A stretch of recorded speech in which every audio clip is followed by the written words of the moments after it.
नमस्कार दोस्तों, stock India YouTube channel में आपका हार्दिक स्वागत है। आप देख रहे हैं स्टॉक इंडिया यूट्यूब चैनल।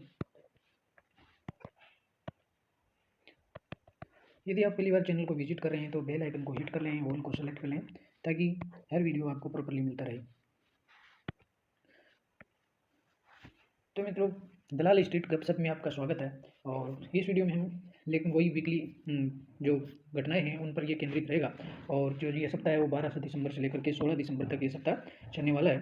तो इसमें कुछ महत्वपूर्ण जो घटनाएं होने वाली हैं और दलाल स्ट्रीट में इस वीक कौन सी बड़ी इवेंट है वो मार्केट को प्रभावित करने का दमखम रखती है। तो चलिए मित्रों, वीडियो की शुरुआत कर लेते हैं और देखते हैं कि इस सप्ताह कौन सी महत्वपूर्ण घटनाएं होने वाली हैं। तो सबसे पहले बात करते हैं मार्केट की रनिंग का। तो मार्केट इस सप्ताह है वो इस सप्ताह कुल मार्केट है वो 5 डे चलने वाला है। कुल इस सप्ताह के 5 में से 5 डे मार्केट है वो रनिंग रहने वाला है। एक भी सिंगल होल्ड इस वीक में आपको देखने को नहीं मिलेगा और मार्केट अब अपने पूरे 5 डे चलने वाला है।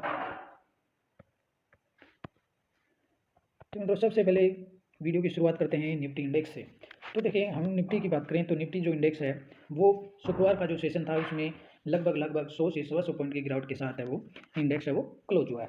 और इस सप्ताह की ये जो इस सप्ताह में जो मार्केट ने जो इंडेक्स में जो क्लोजिंग हुई है 18,500 के आसपास। तो 18,500 की जो ये क्लोजिंग है, देखें तो पिछले जो इससे पिछले जो सप्ताह था उसमें मार्केट ने करीबन 1 से 1.25% की जो बढ़त ली थी। और वो जो पूरी बढ़त थी वो इस जो वीक था शुक्रवार को जो वीकेंड हुआ है उसमें पूरी है वो पिछले जो वीक था उसकी पूरी बढ़त को मार्केट ने गंवा दिया।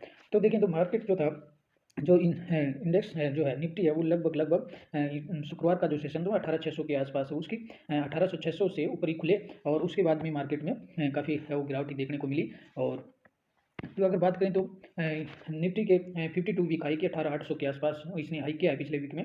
और लो बात करें तो कोरोना काल में 15,183 का लो भी किया। और डे हाई की बात करें 18,664 रहा और लो 18,410 रहा। तो अब आगे क्या होगा? तो ऐसी कौन सी इस सप्ताह दो बड़ी महत्वपूर्ण घटनाएं होने वाली हैं। एक जो बड़ी जो घटना है वो इंटरनेशनल मार्केट को प्रभावित करने का दमखम रखती है और दूसरी अपनी इंडियन इकोनॉमी से संबंधित है। तो दोनों ही बड़ी जो घटनाएं हैं वो इस सप्ताह देखने को मिलती हैं।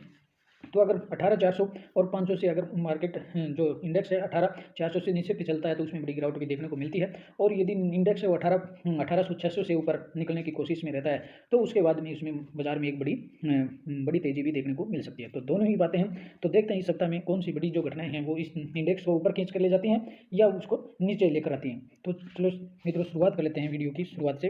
तो सबसे पहले मित्रों शुरुआत करते हैं सीपीआई इन्फ्लेशन की। इस जो सप्ताह है इंडियन जो इकोनॉमी है, इंडियन इकोनॉमी की सबसे जो महत्वपूर्ण जो घटना होने वाली है वो मार्केट को बड़ा प्रभावित करने का दमखम रखने वाली जो बड़ी घटना है वो सीपीआई इंडेक्स है। सीपीआई इंडेक्स का मतलब है सीपीआई का मतलब कंज्यूमर प्राइस इंडेक्स, जो उपभोक्ता का जो उपभोक्ताओं के द्वारा जो कंज्यूम किया जाता है तो खाद्य जो वस्तुएं हैं और उन सभी का जो कितना जो कंज्यूमर प्राइस इंडेक्स है वो कितना क्या रहेगा वो इस सप्ताह का आंकड़ा वो आने वाला है। तो कंज्यूमर सीपीआई का मतलब ये कि खुदरा जो महंगाई का आंकड़ा है कि इस सप्ताह इंडियन इकोनॉमी में जो खुदरा महंगाई का जो आंकड़ा है वो कितना रहने वाला है। तो इसके जो सीपीआई इन्फ्लेशन का जो महंगाई का जो आंकड़ा है खुदरा महंगाई का आंकड़ा है वो इस सप्ताह सोमवार को जारी होने वाला है। तो इसमें दो बड़ी बातें रह सकती हैं। तो इसमें जो खुदरा जो महंगाई का आंकड़ा आने वाला है, खुदरा जो सीपीआई इंडेक्स का जो आंकड़ा आने वाला है इसमें दो बड़ी बातें रहने वाली हैं। कि पहली बात तो ये कि इसमें जो सीपीआई का जो आंकड़ा है वो कितना आता है और पिछली बार जो आया था उससे कितना कम आता है, इस पर बाजार की काफ़ी नज़र रहेगी। तो देखें तो अब का जो कंज्यूमर प्राइस इंडेक्स है उसमें उसका जो आंकड़ा है महंगाई का जो आंकड़ा है वो पिछले जो डाटा आए थे अक्टूबर के उससे कम ही आने के बाजार है वो एक्सपेक्टेड कर रहा है। इसके दो कारण है। पहला तो इसमें तेल की जो कीमतों में कमी देखने को मिली है, पहला बड़ा कारण है तेल की कीमतों में कमी। और दूसरा है खाद्य वस्तुओं की कीमतों में, यानी तेल में जो कमी हुई है, तेल में जो गिरावट हुई है उसका प्रभाव खाद्य जो वस्तुएं हैं उनकी कीमतों पर देखने को मिलेगा। और खाद्य वस्तुओं की जो कीमतें कम होंगी उसका ऑल ओवर जो प्रभाव है वो सीपीआई इंडेक्स पर देखने को मिलेगा। तो ये दोनों चीज़ें हैं वो बाजार को काफ़ी प्रभावित करेंगी। और जो सीपीआई इंडेक्स है जो इन्फ्लेशन का जो आंकड़ा है वो बिल्कुल बाजार के खुलते ही सोमवार के दिन ही सोमवार को ये सीपीआई का आंकड़ा है वो जारी होने वाला है। तो ये एक बाजार के लिए बहुत ही बड़ी और महत्वपूर्ण घटना इसी वीक में आपको देखने को मिलेगी। और दूसरी बात करें अब तो सोमवार के सेशन में ये एक बड़ी और घटना है। इंडियन इकोनॉमी में जो इंडस्ट्रियल जो आउटपुट है उसके डाटा भी इंडस्ट्रियल आउटपुट के डाटा भी आपको सोमवार को देखने को मिलेंगे। और ये भी एक बड़ा आंकड़ा होगा कि जो औद्योगिक जो गतिविधियां हैं उनका जो आंकड़ा है वो कितना आता है, औद्योगिक गतिविधियां मार्केट को कितना प्रभावित करती हैं। इनका जो इंडस्ट्रियल आउटपुट जो इंडस्ट्रियल जो प्रोडक्शन हुआ है इंडिया में, जो इंडियन जो इकोनॉमी है उसमें कितना जो प्रोडक्शन हुआ है तो उसका डाटा भी इसी वीक आने वाला है। तीसरा बात करें तो बुधवार के दिन और जो होलसेल के जो डाटा हैं इन्फ्लेशन के, इंडियन होलसेल जो है, तो उसके जो डाटा भी आपको बुधवार के दिन ही आपको देखने को मिलेंगे। तो इस वीक है वो 3 इंडियन इकोनॉमी की तरफ से देखें तो इस वीक है वो 3 बड़े डाटा आने वाले हैं। पहला होगा सीपीआई का, और दूसरा जो डाटा होगा इंडस्ट्रियल जो डाटा आएंगे, और तीसरा जो महत्वपूर्ण है घटना है वो रहेगी थोक जो मूल्य के उपभोक्ताओं के। तो थोक जो मूल्य इंडेक्स है उसके डाटा भी आपको इसी वीक में देखने को मिलेंगे। तो ये तीनों बड़ी घटनाएं यहाँ इंडियन इकोनॉमी में घटने वाली हैं, तो ये तीनों घटनाएं इसी वीक को आपको देखने को मिलेंगी। और अब मित्रों बात करते हैं एफओएमसी की। तो ये भी है वर्ल्ड जो मार्केट है, पूरी दुनिया को प्रभावित करने वाला जो समाचार है वो आपको इसी वीक घटने को मिलेगा। और एफओएमसी की जो मीटिंग है वो आपको 14 दिसंबर को होती हुई देखने को मिलेगी। और 14 दिसंबर मध्यरात्रि को फेड की ये जो एफओएमसी मीटिंग होने वाली है, और इसका क्या रिजल्ट आने वाला है, तो ये तो एफओएमसी ही तय करेगी कि, लेकिन इसमें ये तो हम सभी जानते हैं कि इसमें जो रेट तो हाइक होंगी, लेकिन रेट जो हाइक होगी वो कितनी होगी ये फेड मीटिंग पर निर्भर करेगा। और फेड की जो कमेंट्री है वो किस तरह की कमेंट्री है वो फेड की तरफ से निकल के आती है, और ये फेड की जो कमेंट्री है वही बिल्कुल मार्केट को प्रभावित करने का काफ़ी दमखम रखती है। तो इस सप्ताह ये वर्ल्ड की सबसे बड़ी महत्वपूर्ण घटनाओं में से एक है जो बाजार को काफ़ी नीचे खींच कर ला सकती है, और बाजार के पॉजिटिवली अगर खबर आती है एफओएमसी की, तो ये बाजार को ऊपर ले जाने का दमखम भी रखती है। तो देखें एफओएमसी की जो मीटिंग है उस पर की बात करें तो बुधवार की मध्यरात्रि इसके रिजल्ट है वो आपको देखने को मिलेंगे। और यूएस फेड की पिछली बैठक की बात करें तो एफओएमसी की जो पिछली बैठक थी उसमें 0.75 बेसिस जो थी उसमें वृद्धि की गई थी। और अब की बार इसमें देखें तो इसमें जो एक्सपर्ट्स हैं, जो बाजार को जो एक्सपर्ट्स हैं मार्केट्स के, वो उन लोगों का मानना है कि फेड है वो ब्याज दर में अब की बार 0.50 की बेसिस की बढ़ोतरी है वो कर सकता है। पिछली बार जो 0.75 बेसिस की जो वृद्धि की गई थी वो काफ़ी एक बड़ी वृद्धि थी, और लेकिन अब की बार की देखें तो अब उसके बाद में काफ़ी माहौल बदला है, और जो इन्फ्लेशन का जो रेट है वो भी कम हुआ है। तो इस वजह से देखें तो फेड है वो दरों में कटौती कर सकता है, लेकिन इस पूरी घटना पर बाजार की है वो बड़ी नज़र रहेगी। और ब्याज दर पर फेड की जो कमेंट्री है वो किस तरह की निकल के आती है ये भी देखने वाली बात होगी। और एक और बड़ी घटना है आपको वही 14 को देखने को मिलेगी, और अगले हफ्ते गुरुवार को यूरोपियन सेंट्रल बैंक और बैंक ऑफ इंग्लैंड की भी जो ब्याज दरें हैं वो इनके जो सेंट्रल बैंक है वो घोषित करने वाले हैं। तो फेड की मीटिंग के साथ साथ ही आपको गुरुवार के दिन इसी वीक में और यूरोपियन जो सेंट्रल बैंक है उसकी तरफ से भी ये बड़ी घटना है वो, और ये बड़ी इवेंट है ये भी होने वाली है। दोनों ही बड़ी इवेंट है और काफ़ी बाजार को प्रभावित करने का बाजार है वो इनकी काफ़ी पैनी नजर है। और अब बात करते हैं जो तीसरी बड़ी घटना इस सप्ताह होने वाली है वो रहेगा ऑयल। तो क्रूड ऑयल पर देखें तो इस सप्ताह में क्रूड ऑयल भी है, क्रूड ऑयल जो है उसकी क्रूड ऑयल में काफ़ी जो है कमी देखी गई है, और क्रूड ऑयल पर जो नरमी आई है उसका क्रूड ऑयल का जो डाटा है वो काफ़ी सभी चीज़ों को प्रभावित करेगा। यदि ऑयल की प्राइसें कम होती हैं तो फाइनली देखें तो खाद्य वस्तुओं की कीमतें कम होंगी, और खाद्य वस्तुओं की कीमतें कम होती हैं तो उनका सभी जो इन्फ्लेशन है उसका स्वतः ही इन्फ्लेशन का जो इंडेक्स है आपको नीचे आते हुए देखने को मिलेगा। और इन्फ्लेशन का इंडेक्स आपको अगर नीचे आता है तो सभी जो सेंट्रल बैंक है वो धीरे धीरे जो रेट हाइक्स हैं उनकी दरों को कम कर देंगे, और कम करने के बाद में ये मार्केट के लिए एक बहुत ही बड़ा ट्रिगर साबित हो सकता है। तो देखें तो क्रूड ऑयल की जो कीमतें हैं काफ़ी गिरती हुई पिछले सप्ताह में देखने को मिली। और बात करें तो इसी सप्ताह में तो क्रूड ऑयल की कीमतें आगे इस सप्ताह गिरती हैं या उनमें गिरावट रुक जाती है। क्रूड ऑयल में जो गिरावट है अगर वो रुक जाती है तो ये भी एक देखने बड़ी वाली बात होगी।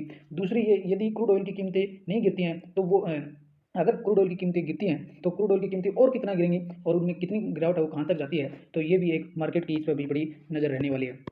तो क्रूड ऑयल की देखें तो क्रूड ऑयल पर बात करें तो दूसरी बड़ी जो बात है कि क्रूड ऑयल पर इंडियन दृष्टि से देखें, इंडियन इकोनॉमी के लिए बात करें तो क्रूड जो ऑयल है उसकी बात करते हैं। तो क्रूड ऑयल जो इंडिया है वो अभी रशिया से ही इंडियन ये जो अपनी जो मैनेजमेंट है उसने क्लियर कर दिया है कि रशिया से जो इंडिया है वो रशिया से ऑयल है वो आगे खरीदता रहेगा, और उसका जो रशिया की तरफ से इंडिया को जो छूट मिलती है वो एक काफ़ी बहुत बड़ी छूट है, और करीबन 60,000 करोड़ के रुपए की जो छूट मिलती है इंडिया को क्रूड ऑयल पर वो इंडियन इकोनॉमी में काफ़ी एक बड़ी घटना के तौर पर हम उसको देख सकते हैं। तो आगे भी अगर क्रूड ऑयल में तेजी गिरावट और आती है तो वो इंडियन इकोनॉमी के लिहाज से बेहतर स्थिति होने वाली है। तो क्रूड ऑयल की बात करें तो इसमें कि निश्चित तौर पर जो क्रूड ऑयल की जो कीमतों में गिरावट होगी वो इंडियन इकोनॉमी के लिए एक वरदान की तरह हो सकता है, और कच्चे तेल की जो कीमतें हैं वो उस पर बाजार है वो बड़ी निगाहें रखे हुआ है, और इस सप्ताह में भी ऐसा ही होने वाला है। और दूसरी बात देखें, अगर कच्चे तेल की कीमतों में और भी इस सप्ताह भी अगर गिरावटें देखने को मिलती हैं तो ऑल ओवर उसका देखें तो पेंट सेक्टर है, टायर इंडस्ट्रीज है, ऑयल मार्केट कंपनियां हैं, उनका उनका सभी की एक देखें तो उनका सभी के लिए एक पॉजिटिवली होगा, और उनकी बैलेंस शीट है वो काफ़ी मजबूत देखने को मिलेगी। और इन पेंट, टायर और ऑयल जो सेक्टर होगा उसमें आपको तेजी है वो देखने को मिल सकती है, बरसते अगर इस सप्ताह भी क्रूड ऑयल की कीमतें हैं वो नीचे की ओर चलती हैं। और अब बात करें क्रूड ऑयल के बाद में जो इस सप्ताह जो बड़ी जो इवेंट होने वाली है, एक है अब आगे होगा मैक्रो इकोनॉमिक डेटा। तो इस सप्ताह की एक जो बड़ी जो इवेंट होगी वो कुछ जो इकोनॉमिक्स हैं उनके मैक्रो इकोनॉमिक्स के डेटा भी इस सप्ताह आने वाले हैं। तो मैक्रो इकोनॉमिक जो डेटा है उसकी बात करें तो मैक्रो इकोनॉमिक जो डेटा होंगे उसमें, तो ग्लोबल मैक्रो इकोनॉमिक जो डेटा की बात करें तो उसमें जो नवंबर जो माह है उसके महंगाई के जो आंकड़े होंगे वो भी मंगलवार की रात्रि को देखने को मिलेंगे। और इसमें जो मैक्सिमम जो इकोनॉमिस्ट हैं उनका मानना है कि अमेरिका में भी जो महंगाई जो है उसमें थोड़ी नरमी देखने को मिल सकती है, और महंगाई का जो इंडेक्स है उसमें कुछ शिथिलता है वो देखने को मिल सकती है। और दूसरी बात करें यूरोजोन की, और यूरोजोन और इंग्लैंड में भी महंगाई के आंकड़े हैं वो इसी सप्ताह आपको देखने को मिलेंगे। तो कुल मिलाकर के देखें तो इस सप्ताह है बहुत ही बड़ी इवेंट्स हैं। सीपीआई, इंडियन सीपीआई का डाटा है, तो तेल की कीमतों पर नज़र रहनी है। दूसरी बात करें तो फेड की बड़ी मीटिंग होने वाली है, और जो डेटा है उसमें मैक्रो इकोनॉमिक डेटा में अमेरिका से महंगाई का जो आंकड़ा है, इंडेक्स के जो आंकड़े हैं वो आने हैं, यूरोजोन और इंग्लैंड से महंगाई के आंकड़े आ रहे हैं। तो कुल मिलाकर के जो ग्लोबल मैक्रो इकोनॉमिक के महत्वपूर्ण जो डाटा है वो इस सप्ताह जो आने वाले बाजार को काफ़ी प्रभावित कर सकते हैं। और अब बात करते हैं पांचवी जो बड़ी घटना है फॉरेन इन्वेस्टर्स। तो एफआई का मूड माहौल कैसा है वो भी बाजार को काफ़ी प्रभावित करेगा।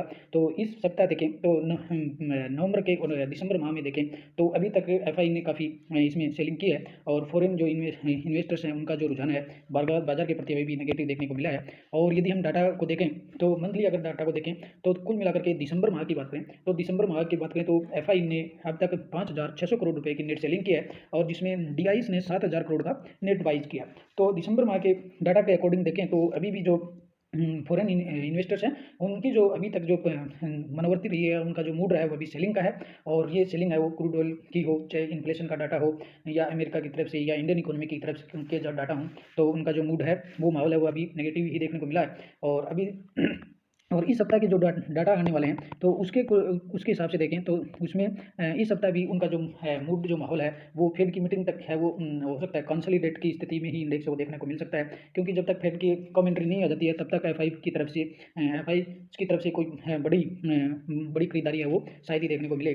तो अगर बात करें इस सप्ताह की, अगर डेली बेस पर देखें तो 9 दिसंबर है, 8 दिसंबर को 9 दिसंबर को करीबन 150 करोड़ का माल एफआई ने बेचा है, और डीआईस ने 500 करोड़ का खरीदा। 8 दिसंबर की बात करें तो एफआई ने करीबन 1100 करोड़ का माल बेचा था, और डीआईस ने 700 करोड़ का खरीदा है। तो देखें कुल बड़ी सेलिंग है उस दिसंबर माह में एफआई की तरफ से हुई है। कुल मिलाकर के अगर 1 दिसंबर से बात करें तो 1 दिसंबर को एफआई ने केवल 1500 का सेल किया था, लेकिन अगर 1 दिसंबर से लेकर के 9 दिसंबर तक के एफआई के आंकड़े देखते हैं तो इसमें केवल उन्होंने 2 दिसंबर को केवल 200 करोड़ का माल खरीदा था। उसके बाद में पूरा जो वीक है आपको इसमें सेलिंग ही प्रेशर देखने को मिला है। और पिछले सप्ताह की बात करें तो नवंबर का जो अंतिम जो सप्ताह था उसमें एफआईज की तरफ से बड़ी खरीदारी हुई थी, और उसके लिहाज से मार्केट है वो निफ्टी जो इंडेक्स था करीबन 1% है वो ऊपर देखने को मिला था। लेकिन अगर इस बीते सप्ताह की बात करें तो एफआईज का जो मूड है वो काफ़ी सेलिंग का ही रहा है, और उन्होंने एक बड़ा माल करीबन 5,600 करोड़ का माल इन्होंने इस सप्ताह में बेचा है। और तो फेड की कमेंट्री तक ये मूड माहौल उनका ऐसा ही रहने वाला है, और इस वजह से इंडेक्स है आपको कंसोलिडेशन की स्थिति में देखने को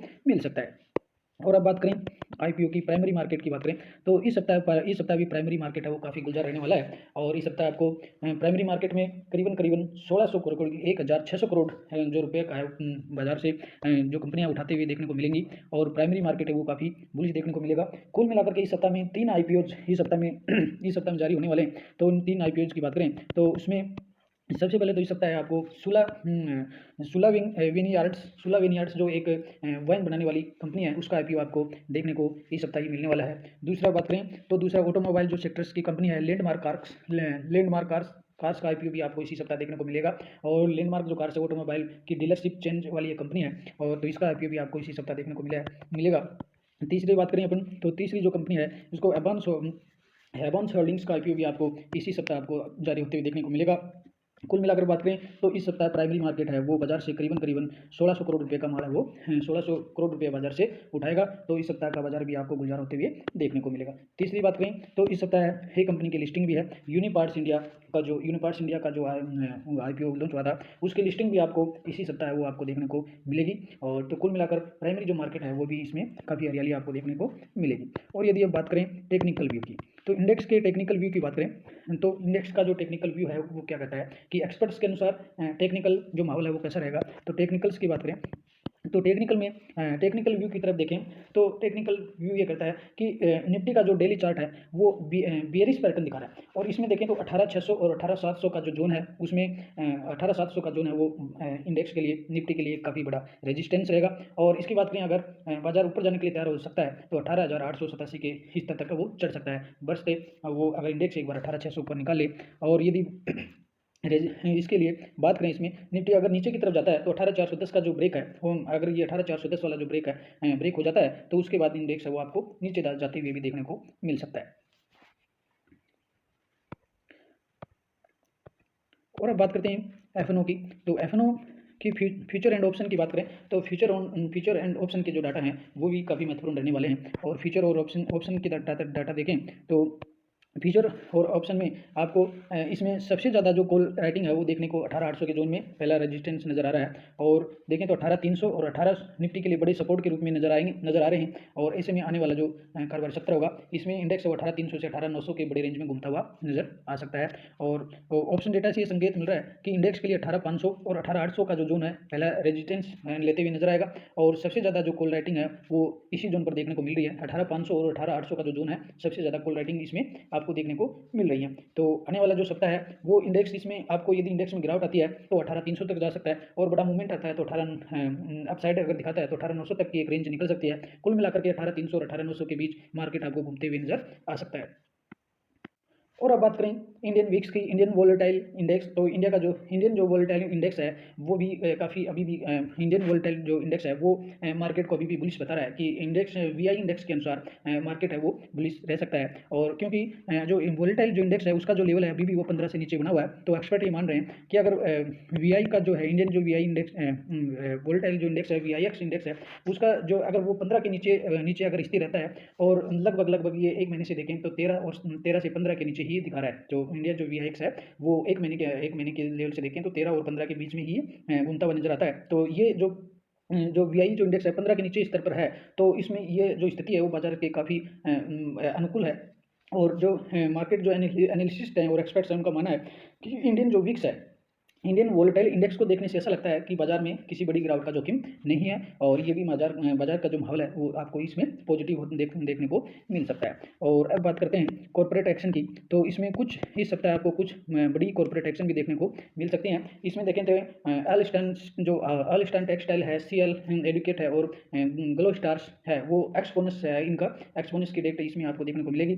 वहीं स्टार हाउसिंग जो फाइनेंस है उसके भी बोनस की जो एक्सपोनस की जो डेट है वो आपको यहाँ पे ट्रेड करते हुए नजर आएगी। तो कुल मिलाकर के देखें तो इस सप्ताह की जो बड़ी घटनाएं हैं वो बाजार को काफ़ी प्रभावित करने वाली हैं। और इसमें देखते हैं कि बाजार है वो किस करवट लेता है और बाजार में किस तरह की स्थितियां रहने वाली हैं। तो कुल मिलाकर के देखें तो इस सप्ताह में 3 जो बड़ी घटनाएं हैं वो 3 बड़ी घटनाएं आपको बाजार में देखने को मिलेंगी। पहले FOMC की जो फेड की जो मीटिंग होने वाली है, फेड की जो मीटिंग होगी वो इसमें आपको बड़ी मीटिंग है। और दूसरी बात करें तो CPI इंडेक्स है, CPI इंडेक्स का डाटा इसमें आने वाला है। और तीसरा जो देखें तो इसमें क्रूड ऑयल, तो क्रूड ऑयल की जो प्राइस है वो कि कहाँ तक गिरती हैं और इसमें गिरावट आती है या गिरावट है वो बाजार में रुक जाती है अभी तो इस सप्ताह के मध्य में। तो वो आगे क्रूड ऑयल में कितनी तेज़ी आती है कितनी कमी आती है। तो ये सभी 3 जो बड़ी जो इवेंट्स हैं वो बाजार को काफ़ी प्रभावित करते रहेंगे। और अभी इन पर नज़र बना कर रखिए। और इस सप्ताह की जो 12 से 16 दिसंबर तक ये सप्ताह रनिंग में होने वाला है तो इसमें देखते हैं कि इसमें बुल्स हावी रहते हैं या बियर्स अपना कुछ कमाल दिखाते हैं। तो ये बड़ी देखने वाली बात होगी। तो मित्रों वीडियो अच्छा लगा हो तो चैनल को लाइक और शेयर जरूर कीजिए और सब्सक्राइब कर लीजिए। और नए वीडियो के साथ अगले वीडियो में फिर मिलते हैं, तब तक के लिए नमस्कार।